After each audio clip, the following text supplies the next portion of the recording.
Hello, good evening, everyone. Welcome to tonight's session. My name is Samir Savant, and I'm the Festival Director of the London Handel Festival. And with me tonight, we've got conductors, choral directors from most of the choirs who are taking part in this amazing project. We've got Lawrence Cummings, who's the musical director of the London Handel Festival. We've got a kind of a North London team, which is Murray Hipkin from North London Chorus and Grace Rossiter from Finchley Choral Society. And we've got a South London team because we've got James Day, who's representing both Pimlico Musical Foundation and Tiffin School, and Ralph Orwood from Rodolphus Choir. So I just wanted to take a little bit of time to remind us all what this project actually is, because you've all got involved in different ways, and it would be good just to kind of reintroduce this project to you. So the London Handel Festival organises an annual performance of Messiah, which is usually the first Thursday in December, live from Handel's Church, St George's, Hanover Square in Mayfair in London. And it's just a traditional performance with the London Handel Orchestra, soloists and chorus. And obviously we can't do that this year, mainly because of social distancing and safety to protect our audiences and our performers. So I was thinking about how we might do this. And I'm a singer myself. And in fact, under Ralph's auspices earlier in this year, I took part in a virtual evensong with Rodolphus Choir. And this inspired me to think, well, why we can keep the orchestra and the soloists live in the church, but we can have all the choruses pre-recorded. And we're working with a range of 5 choral partners. So the 2 people not represented on the call today are Huddersfield Choral Society and the Chapel Choir of King's College London. And those 5 choral partners and a 6th all-comers chorus, which is for many of you have been involved with that. So anyone that wants to sing has been invited to join that. And we've had nearly 150 singers join us from 16 countries across 5 continents. So a special big welcome. I know we've got people from the United States on this call, and a special welcome to you if you're joining from outside the United Kingdom. And the whole thing on the 3rd of December is going to be streamed live. So Lawrence will be with the orchestra and our soloists, who are mainly finalists from our International Handel Singing Competition.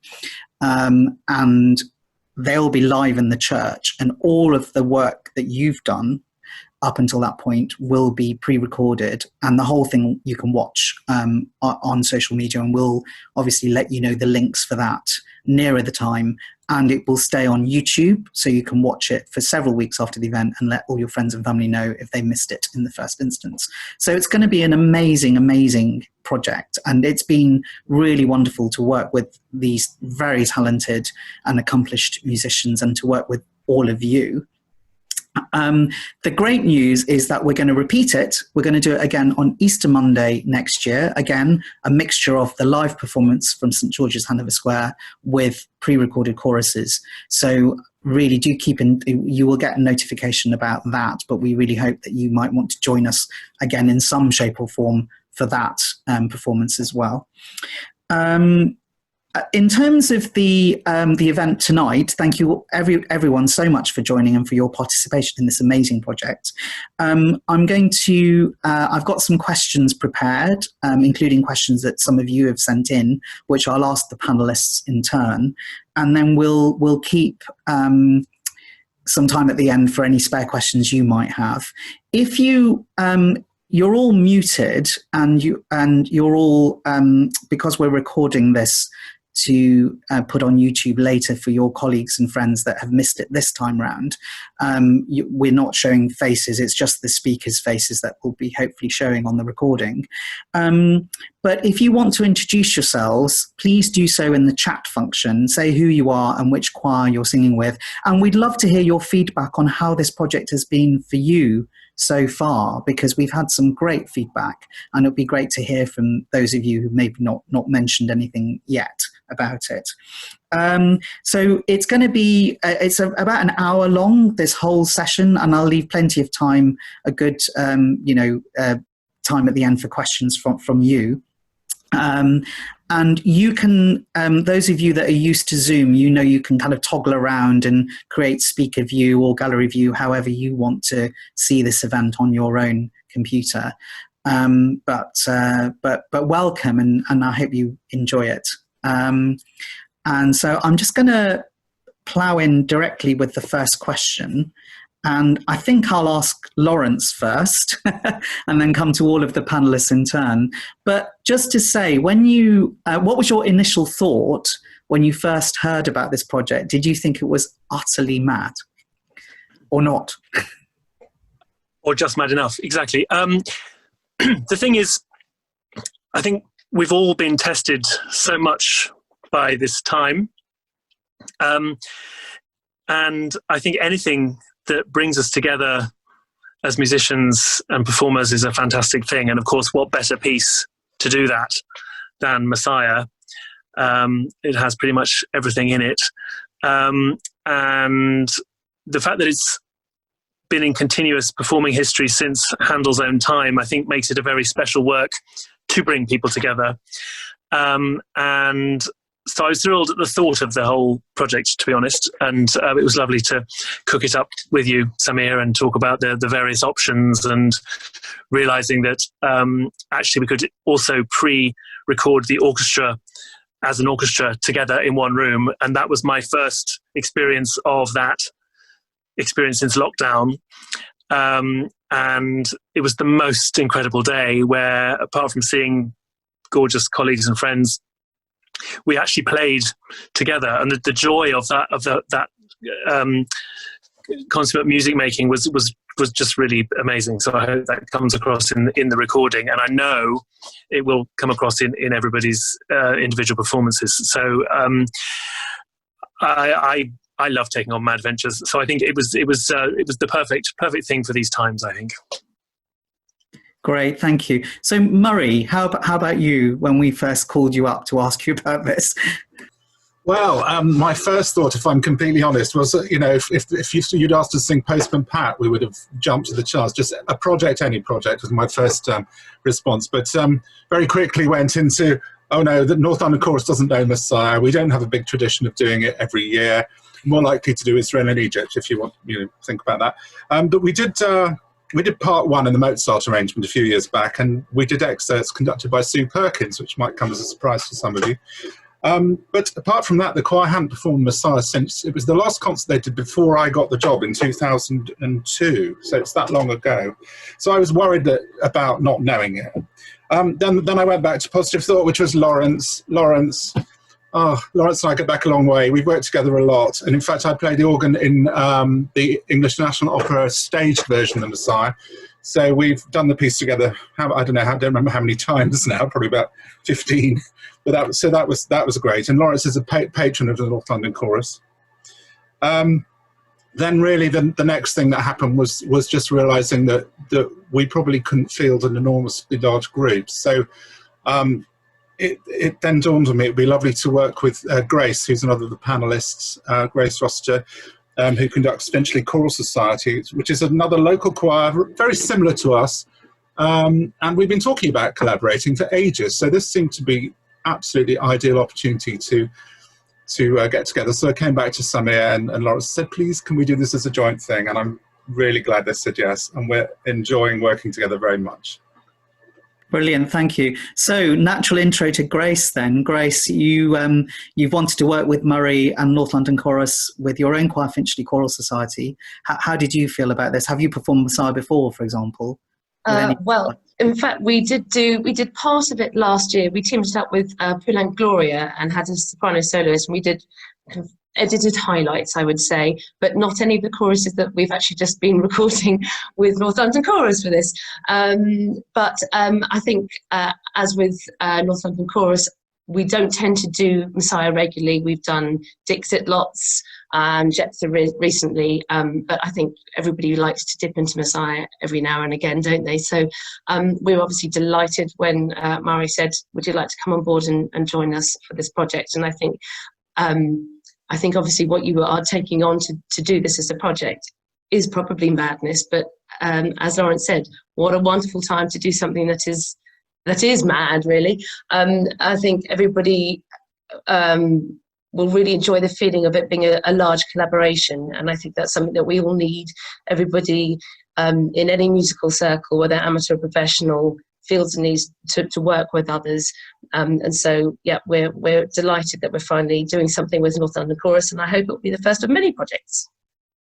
Brilliant, thank you. Yes, I mean, yeah, singing, realizing this kind of mutual love that we all have is just really important, isn't it? So Ralph, I presume Rodolphus Choir have done Messiah before, and also you have, you know, these kinds of projects you kind of take on your chin. So maybe it wasn't so surprising to be approached.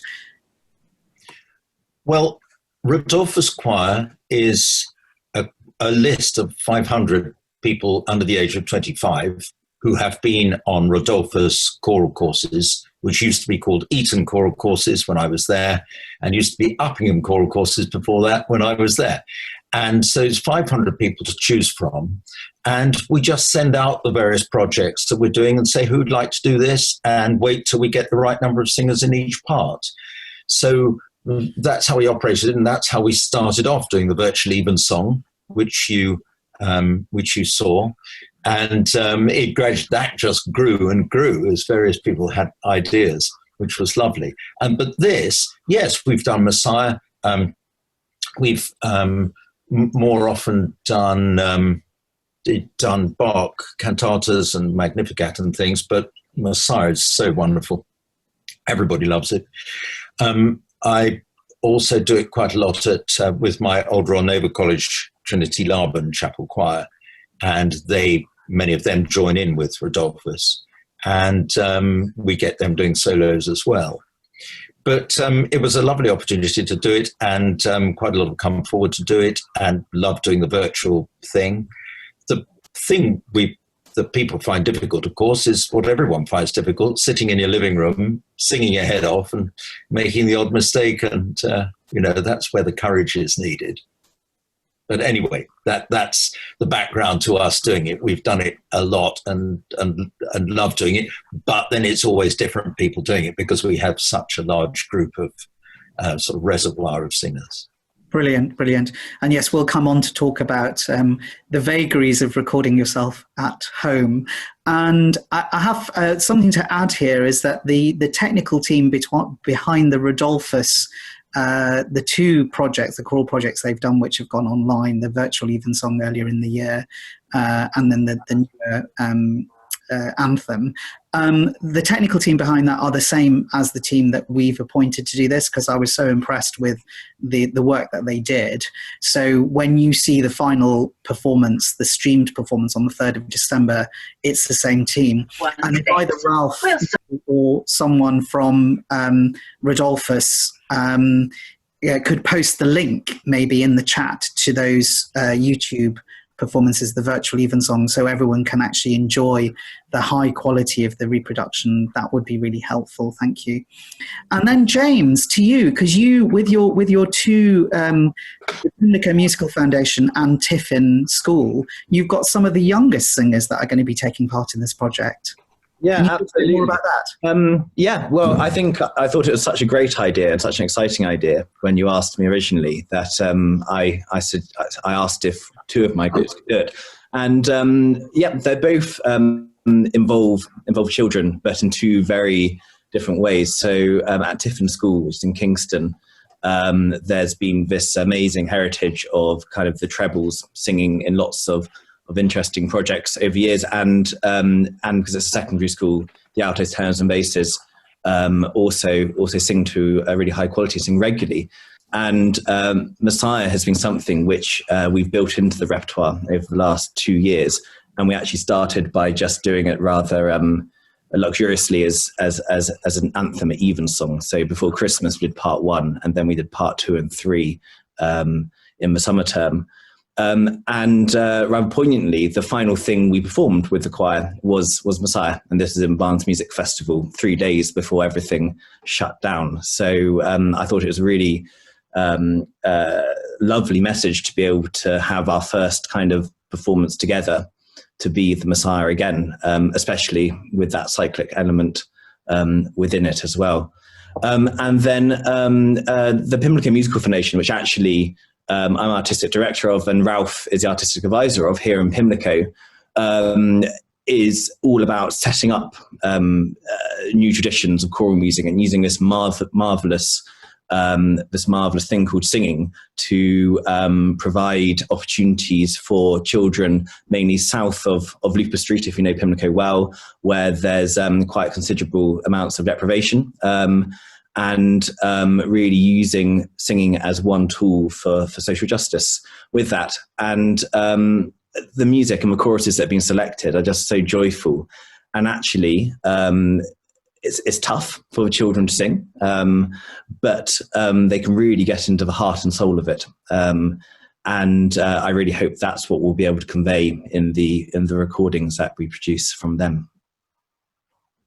Brilliant. Thanks, James. And I'm really looking forward to seeing those young faces. I mean, you and I were just talking on the phone earlier today. I always find it, it's so long since I was in treble and singing Messiah for the first time, but bringing some of that joy and that spark back into the piece. And I'm sure a lot of people on this call are maybe singing Messiah for the first time as well, or singing it for the first time in a while. So bringing that kind of that enthusiasm, as if we were all at that very first performance in Dublin, would be really exciting. So my next question is, what is your choir been up to in lockdown? And if you have done any of these kind of virtual projects before? And I'll come to you, Ralph, first, because obviously Rodolphus has done these projects before. I've been involved with them myself, and to a very, very high standard. I mean, how has it been for you? Is this some way you felt you could bring people together when we're not actually able to sing in the same physical space? Well, I've found surprising joy from lots of people in singing like this with each other, taking time to rehearse things together. Rehearsing doesn't happen in exactly the same way, but we just had the idea, first of all, of doing an evensong, and we started with the sweet little octet. Well, they're pretty good, I think, octet singing "If You Love Me." I've just found a link, by the way, so when I finish gassing on, I'm going to put it in the chat. And then adding various people. Stephen Fry loves evensong. And the great advantage of that is that he's an atheist as well. So we can say, look, you don't have to be a great believer in order to enjoy evensong. And then Simon Russell Beale is one of the best readers of all, and so he's on it as well. And and then gradually more and more people came. I Was Glad was the anthem, and I was glad. I hope one day, when the war's over, to get somewhere big like St. Paul's and just get everyone who was involved in it to sing I Was Glad together, and the rest of Evensong as well. The first thing I did actually was, those who know Evensong will know Dyson in D, which is a fantastic setting of the Magnificat Nunc-Dimittis. And I got on to Andrew Lumsden, who's organist of Winchester, and said, are you still allowed in the cathedral? He said, yes, they're meeting to decide tomorrow whether or not we are. I said, could you get in there and film yourself and record yourself doing the accompaniment to Dyson in D? And he said, delighted. And it came straight back. I said, you know when it speeds up and slows down. I don't need to tell you all that. And so it's his interpretation with me pretending to conduct it. And that's what started it off. And then we did I Was Glad, and we did couple of my favorite psalms, which I thought were appropriate for the thing. One of the great things, I think, is please, now we've found unity and the joy of unity, may we continue with this unity when the war's over. And that's what one of the psalms about unity expresses. I think it's 133. Anyway, and then after that, all sorts of other things sprang out of it. What is Evensong? And so I did a thing about what is Evensong. And then we did another anthem, the wonderful Bainton, and I Saw a New Heaven and a New Earth. And and we've just done, because so many young people would have had such fun coming on choral courses and learned such a lot. There are normally 7 choral courses for different age groups all over the summer. We decided to do things which would have happened on choral courses. So, for example, one of the King's Singers, who was in Rodolphus and came on courses himself, what's he called? Patrick Dunnicky, came and helped us, and various of them found their own technicians, because that's the great thing. These technicians are going to be so useful, and we're not going to stop doing things like this. We're going to, obviously we'll be doing lots of live stuff, but still, I'm really certain this way of doing things will continue. And so he helped us with consort groups and getting various young people trying to do the technical stuff, and being tutored by Alex James, who was the fellow who did the Virtual Evensong and who is helping to do this project. And he is indeed brilliant. He's a very good composer, an extremely good musician, a good bass. So he speaks the language of it. And he knows what evensong is and what church music is. So we just happened on a good team, which is how so many projects happen. You're muted. Sorry. Yes. Sorry. Thank you, Ralph. Grace and Murray, you've got your choirs effectively had to stop singing, and this is maybe the first project you're doing since lockdown, or have you been doing other things with your choirs since lockdown started? Do you want to go first, Grace? All right, I'll go first then. Well, we're very much a community choir, and so I thought that the important thing to do at the start of the lockdown period was to separate the musical side from the social side. So we had, like everybody did, weekly Zooms with everybody and keeping everybody in touch, and quizzes and the like. But actually I took a slightly different tack when it came to the musical side. And my husband, who's a singer, and I recorded a series of songs, lots of English song, which we sent out to everybody with hints on how to approach songs, and I thought it was important that people did a lot of singing that was immediately satisfying for them at home, rather than feeling they needed to necessarily be part of a bigger thing, but the idea being that everybody was learning the same songs. And so in fact for us, this is our first virtual project, hopefully to be followed by more after this. So it's a great one to start on, a big one to start on. But yes, we took a slightly different approach, but I think, Murray, you did some recording, didn't you? Yeah, we did a little bit.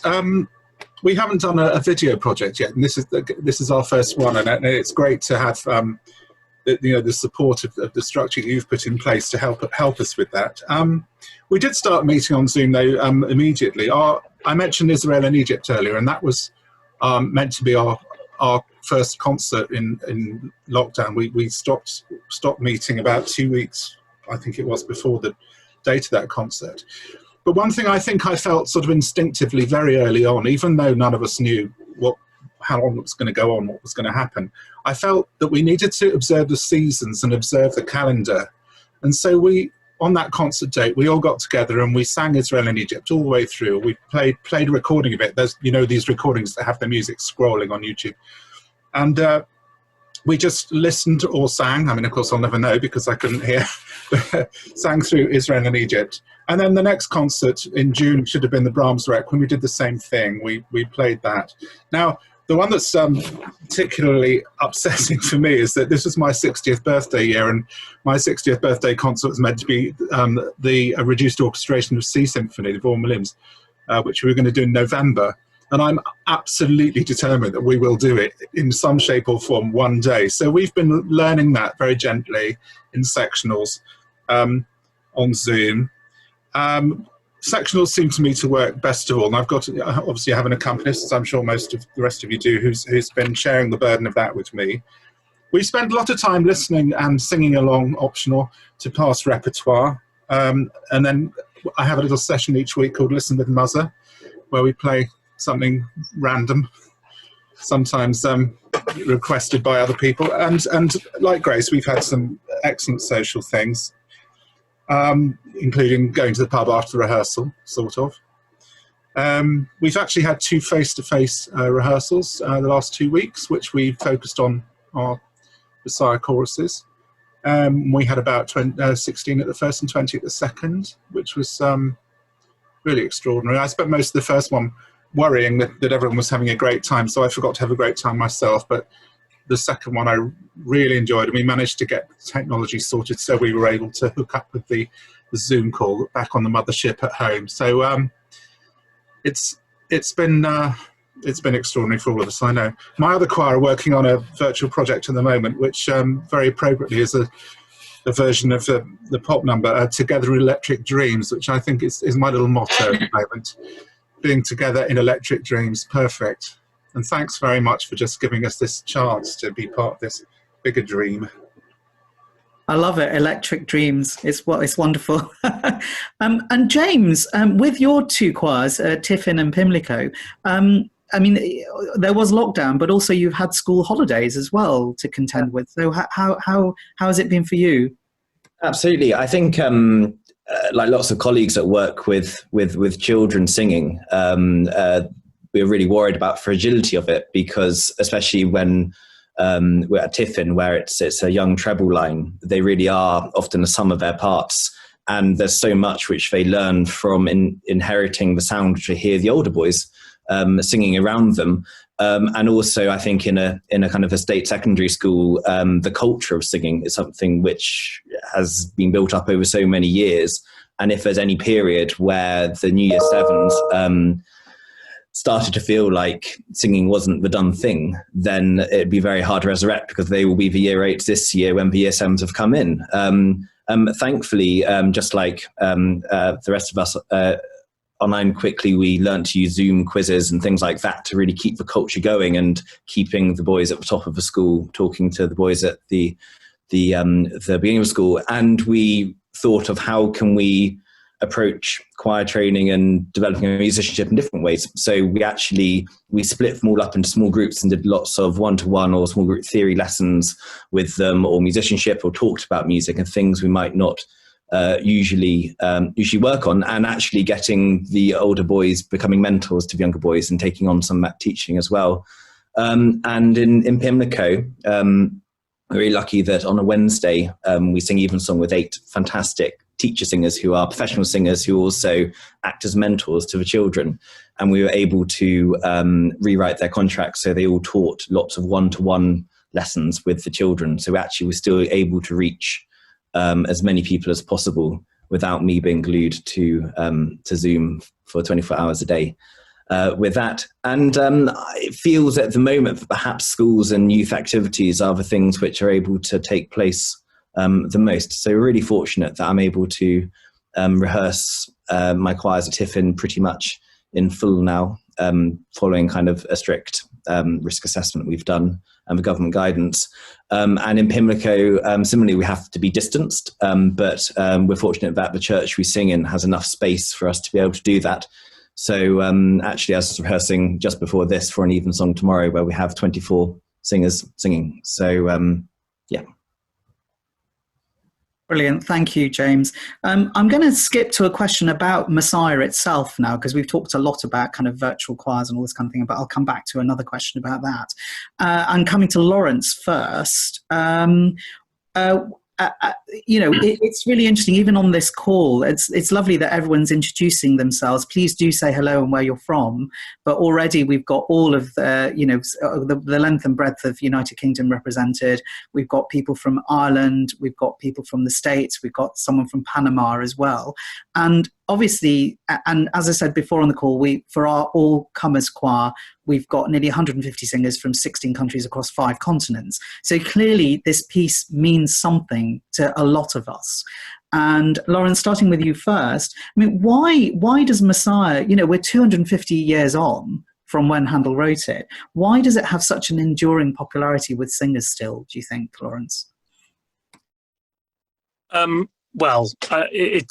Historically, as I've said, it's one of the few pieces that's been in continuous performance since its original conception. But it's much more than that, I think. It's that Handel has such a gift for capturing the human condition, the human emotion. And of course, with such an incredibly dramatic and heightened story of birth, crucifixion and resurrection, it was the perfect tool for him to galvanize all his skills and to bring these raw human emotions. Of course, there's so much joy in the piece, but there's almost so much suffering, so much anguish.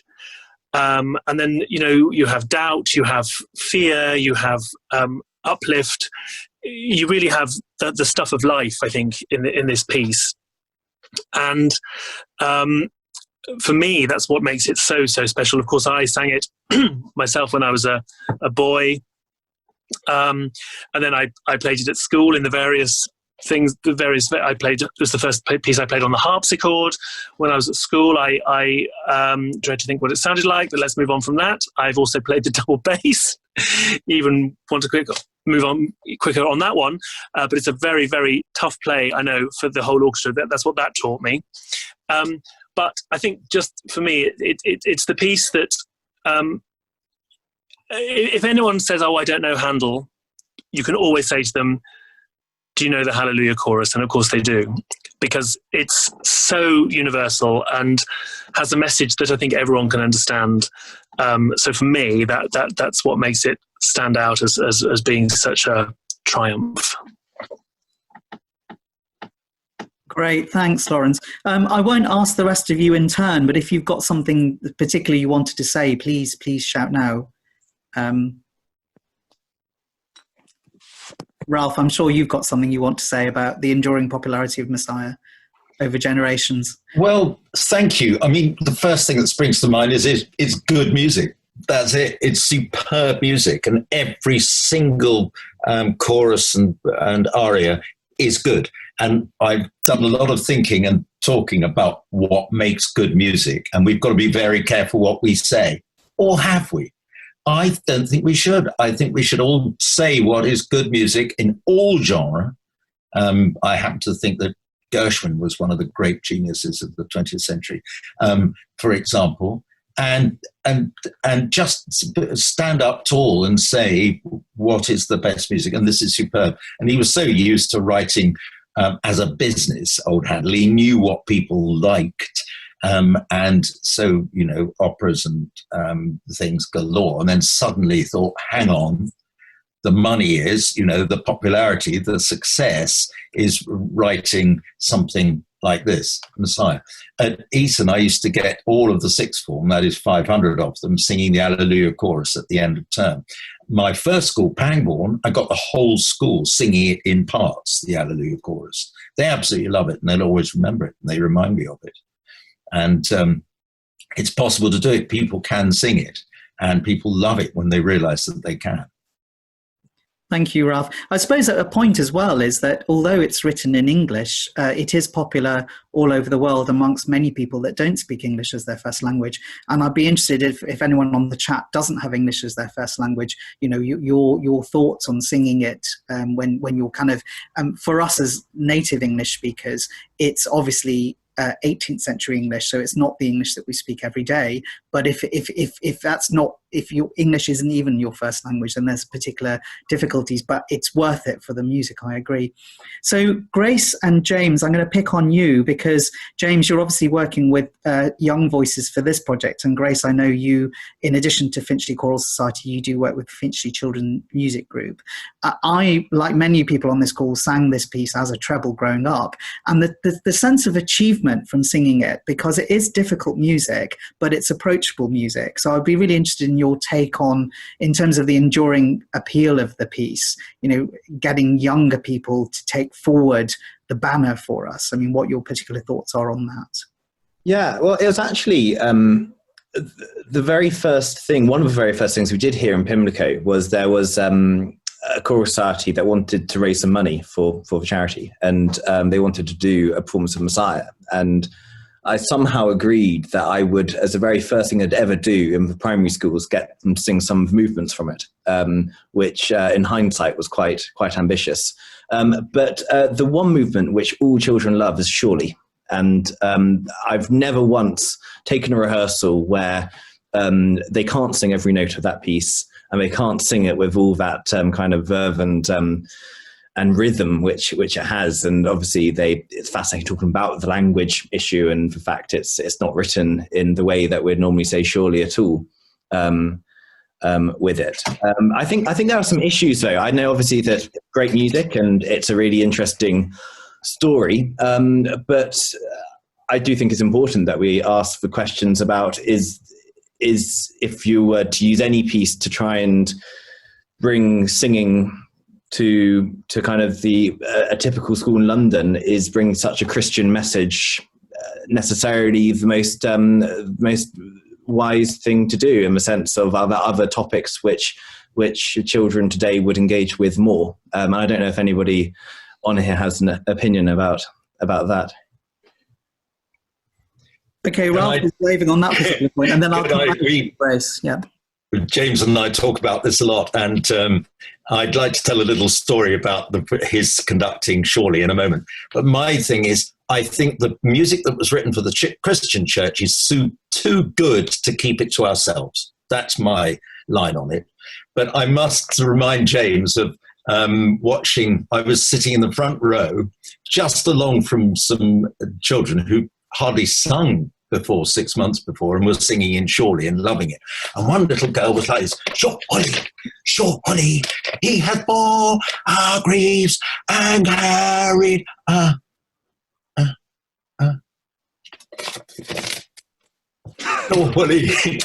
Surely. It was absolutely sweet, marvellous to see her.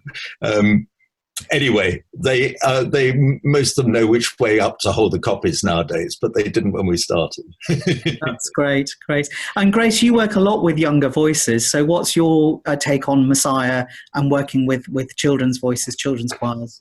Well, it's interesting when you think about why people like singing Messiah. I think a lot of people, it's familiarity and it's part of a tradition. And if people haven't necessarily done lots of singing in their lives, they probably have sung a movement from Messiah at school at some point. And people often come back and think, oh, yes, I've done that. And I'm sure, like James, one of the things I really love about working with younger singers is that you're bringing music that is familiar to lots of people to them for the first time. And I think that's a very special thing. I've been with Finchley for was about 20 years now, so I've had a lot of time spending time with youngsters, bringing them, whether it's Mahler 3, Mahler 8, or excerpts from Messiah, to them for the first time, and you get that excitement where they're not saying to you, oh, I remember when I did it the other day, and do you remember, 20 years ago we did it with such and such. They're just enjoying music for music's sake, and I think that's a very special thing, and that's one of the reasons why I particularly love my job working with them. And you go through the cycles, and we have a chamber choir, much like James, with our trebles stay on their tenors and basses, and normally every 2 or 3 years we do little excerpts within the Christmas concert, and it gives our would-be soloists a platform to have a go at some of the arias, and it's a lovely introduction then for the younger parts of the choir, because we go down to 4 at our youngest. And then conversely, when I work with my other Finchley choir, we have people who've been singing this material for years and years and years.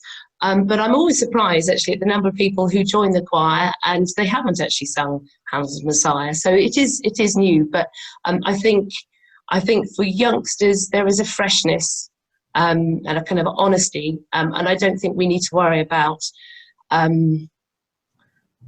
sometimes meaning gets in the way. And I think, certainly with Handel's Messiah, it is about the music, as Ralph said. It's good music. And I think it stands on its own in that way.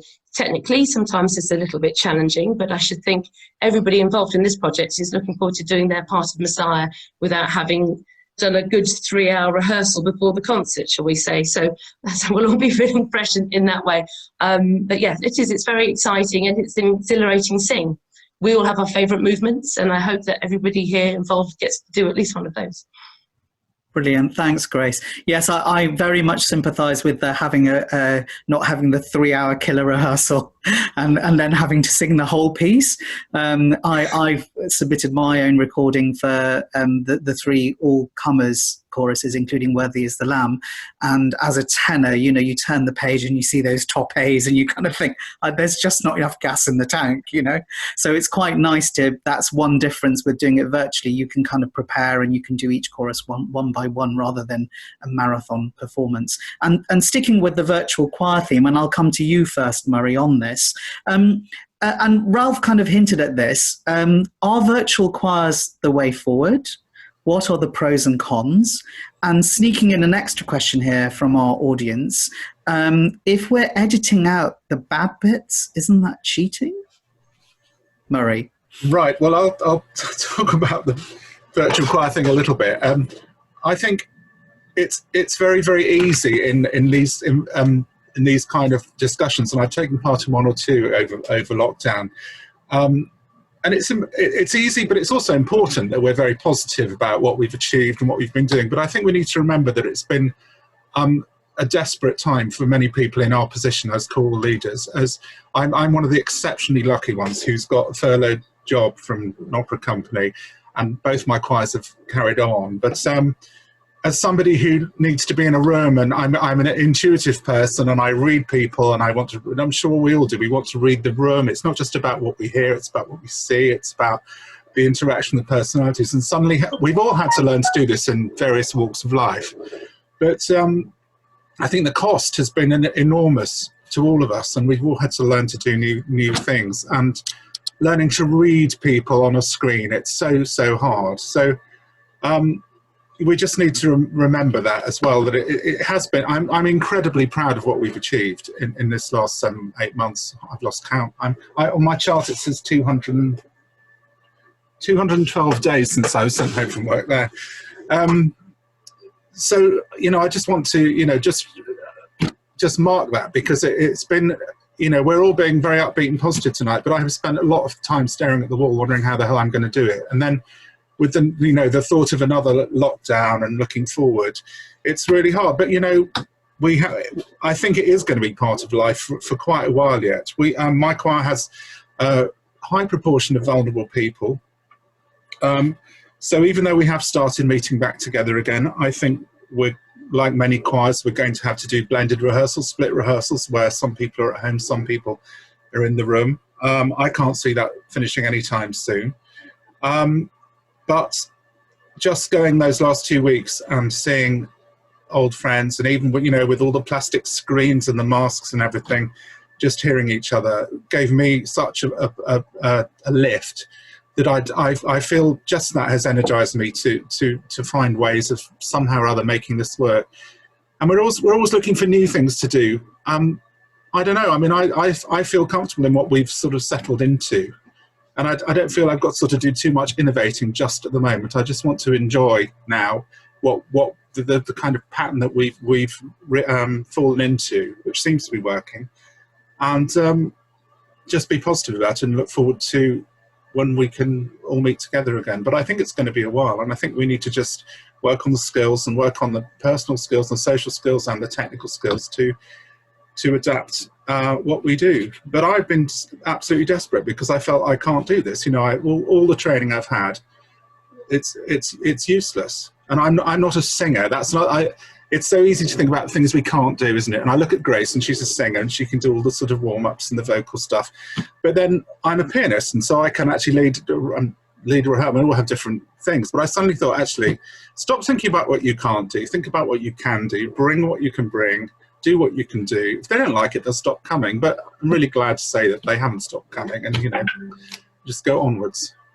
So that was a very strange and totally unplanned speech, but there you go. Thank you, Murray. I'll let someone else answer the question about is it cheating to correct the mistakes? Well, actually, I was just. Unless you want me to. Yeah, I was. Lawrence, sorry, I didn't see you waving before, but please do come back and say what you wanted to say before. But I'm going to ask you, Lawrence, specifically that question: is it cheating? Define cheating these days. But anyway, let's move on from that. the thing is, you always have more than one go at something. So it's not cheating in the sense that you're trying to falsify something. You're just giving your best shot. You know, I mean, so much sport is the best of three. The best, you know, I don't think it's right to see it through a prism of everything has to be immediate, particularly in these very trying times. I mean, I've done a lot of online playing, a lot of online participation, collaboration projects. If it had to be in the first take, when I realised that actually I had the camera the wrong way around and that I was only half in the shot, then really it wouldn't have been a very satisfactory thing at all. You know, we always hone our craft, and I think this process is part of that. And you know, you're doing your rehearsals, and I can tell you, ladies and gentlemen, of the choruses that I made rehearsals for online, they weren't all done in one take. Because various things happened, including the camera falling off the music stand.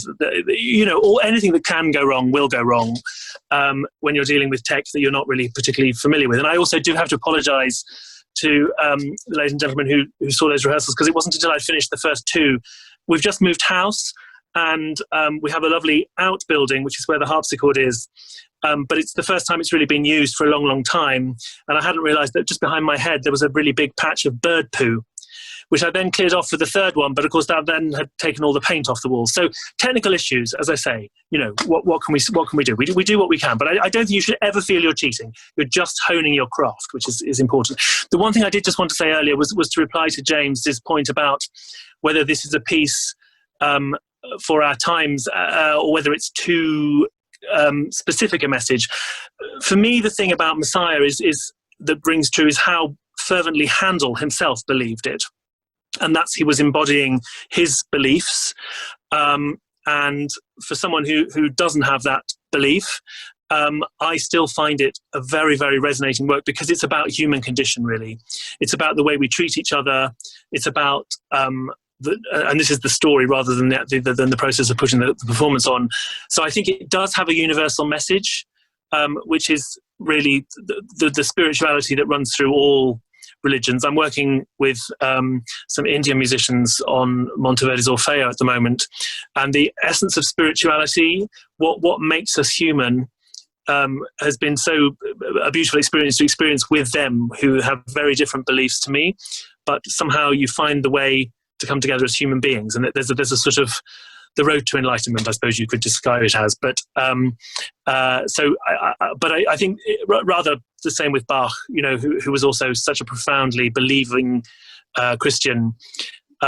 His music can transcend human life. Handel very differently. He brings the human spirit to the core of the music, and it's a very human experience. But I do believe there's a message for us all there.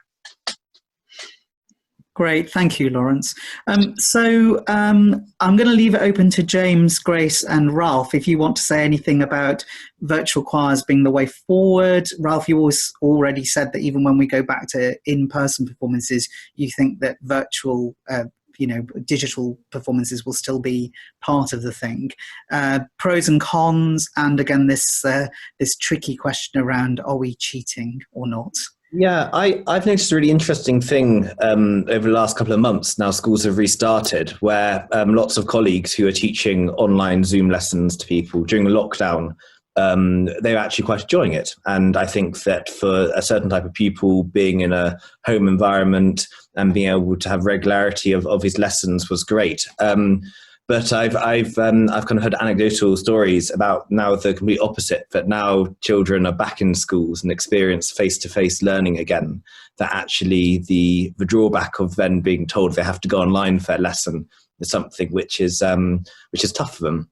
So I think from a kind of a children's point of view, I really think that the blended learning approach perhaps is the best. And also music it's always got to be fun. And I think if they're doing so much of their classwork on Google Class and whatever, any opportunity to get into a room together for these children to be able to have a bit of dialogue with each other before a rehearsal is really important. But that said, one of the things I've increasingly enjoyed over the last couple of years is collaboration projects with other choirs, quite often from around the world, if they're touring in London, or vice versa if we are abroad. And actually only last week we had an interform choir competition for Year 7s, which was done each class recorded and it was all broadcast online. And we managed to have an adjudicator from America who could, and that just added a sense of excitement to it. And obviously that wouldn't have been possible for them to come across to Kingston back in the kind of the old normal. And so I wonder if there's ways of, if we are due to be doing a joint concert with the choir, to be able to organise some online rehearsals or even just chat. So then once the two groups are together in a room, they already have a relationship to be able to build on in that valuable time they do have together.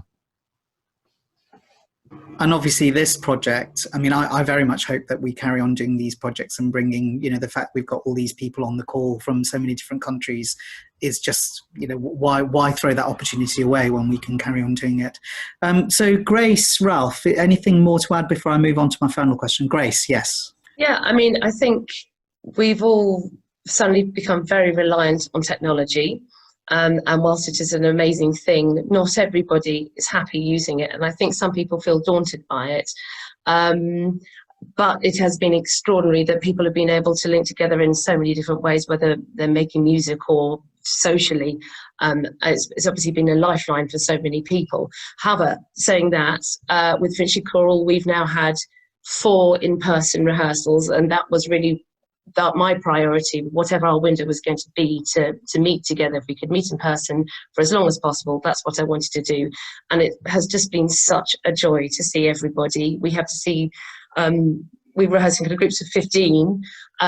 That's all we can get into our hall safely. But it is that thrill of being in the room. It makes such a difference. And although we've been rehearsing for a virtual project, nonetheless, it's been so great to meet together. And then those people who are not able to join us in person are having direct Zoom sessions with me, so I can work with them on the music. And then with FCMG, my children's choir, we met in the summer and had an outdoor singing course, which I think we had every single weather possible during this, under the cover of a marquee. But again, it was wonderful. And as James has said, I think for the younger generation, singing and making music together is absolutely vital. It really is vital. And again, it means that we have very long Sunday rehearsals at FCMG, but we've managed to get 180 young singers through our door now. I've got very good with gloves and a mop and cleaning products. And that is what life is now. And that's absolutely fine. I will keep doing that for as long as we possibly can. But we do have to be realistic, and I think the virtual world is here to stay. So, great, thanks. And Ralph, you said quite a lot before about, you know, the fact that virtual is here to stay, as Grace has just mentioned it. Anything more to add on that?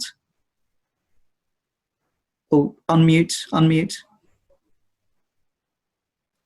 The thing about is it cheating is, well, if it's cheating, then rehearsals are cheating as well. And the thing about technology is we had technology when we invented the organ. You know, it's a different kind of technology, and young people tend to get into it more quickly, but then it'll change, you know, as it goes through the generations. I think we're going to use it for rehearsing quite a lot because we can get people together from wider distance, but we'll love coming together in person. And it's at the moment we just manage to if we're distanced, but we will love coming together, and so it just will make certain rehearsals easier and certain performances easier. Great, thank you, Ralph. So my last question to the panel, and thank you everyone so much for being here today with us, and I'll give you a short while to think about this while I do some announcements, is what is the future for this great piece? So while you're pondering that enormous question, but just one sentence answers, please, because we've only got 2 minutes left. I'm just going to remind everyone on the call that there's 3 events coming up. On the 12th of November at 6:15, we've got our next one of these Zoom calls. We've got Jonathan Keats, who's written the famous book about Messiah, and Ruth Smith. Both Jonathan and Ruth are world-leading academics and experts on the piece. So I really do hope you can join us for that, and you'll get notifications through the usual channels for that, and we will ask ask you to pre-register and send questions in advance. Then, of course, on the 3rd of December, you've got the performance of Messiah itself. And as I said before, we will be live streaming all of that, and we will let you have details of how to watch that both on live and also after the event.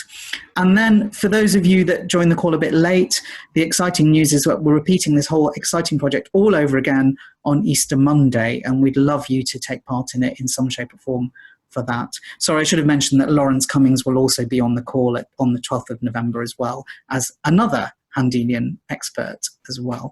So my final question, I'll come to you first, Lawrence. What is the future for this great piece? Gosh, it feels like that question time moment, doesn't it? Everyone's got to have a very witty answer. The future for this piece is the same as the past and the present for this piece. I think it stirs the spirit. It makes us leave the experience as Handel wanted us to leave the experience, which is as better people. We learn through it, we feel through it, and we come together through it. Brilliant. Thank you, Lawrence. And I'm just going to take the speakers as I see them on my screen here. So Murray next, please. Thanks. Well, Lawrence, you took the words right out of my mouth. I was just going to say, keep doing it. That's all. Simple as that. Yeah, great. James? Absolutely. It's such a great piece of music, and I'm sure it will be done forevermore. Thank you. Grace? I think it has a place in everybody's hearts, and as everybody said, we're always going to be singing it, always. Wonderful. And finally, Ralph? I agree with Lawrence. That's it.